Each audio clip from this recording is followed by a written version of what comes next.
Welcome back, children, to our story, I Was There, 1066, The Norman Conquest, by Jim Aldridge. Chapter 17. My father's body was near to us, lying where he had fallen after I'd seen him struck down. As I looked down on him, I felt my eyes fill with tears, and I fought to hold them back. "You can cry," said Osric, seeing the pain in my face. "A warrior does not cry," I said.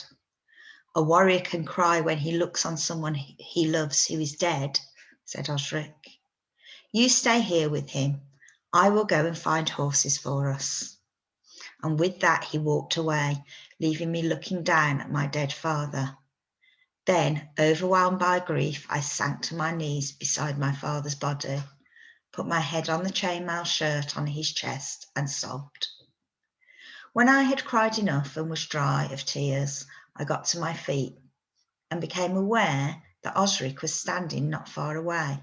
He was holding the reins of 3 horses.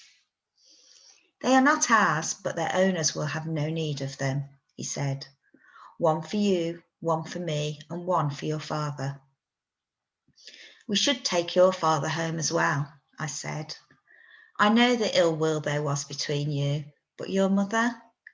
I didn't finish the sentence. Osric was quiet, thinking, and he nodded. "Yes," he said. He gave a long sigh. "You are right, Edwin. My mother needs to see him buried properly. I will find another horse for my father." "Do you know where his body is?" I asked. "Yes," he said. And so we loaded our father's bodies onto the horses and tied them on so they would not fall off, and began our long journey home. I was going back to Wolf Court, to my mother, Emma, Mary, and baby Edgar. The Battle of Hastings was over. England was lost. Epilogue. After the Battle of Hastings, the English continued to put up strong resistance against William's advance towards London, forcing the Norman Duke to bypass London and continue westward along the southern bank of the River Thames to Wallingford. From there, he moved north to Berkhamsted in Hertfordshire. It was at Berkhamsted that the English leaders finally surrendered. William was crowned King of England at Westminster Abbey in London on the 25th of December 1066. Despite William being made king, there were continual outbursts of uprising by the English against the Normans over the next few years.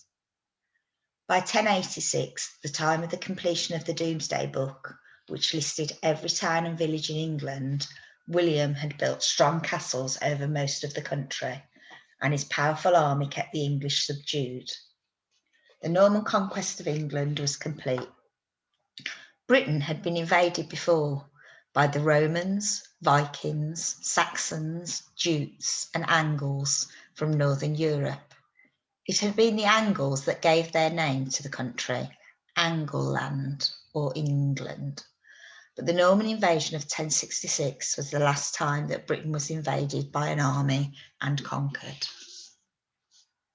And that is the end of our story, I Was There, 1066, The Norman Conquest.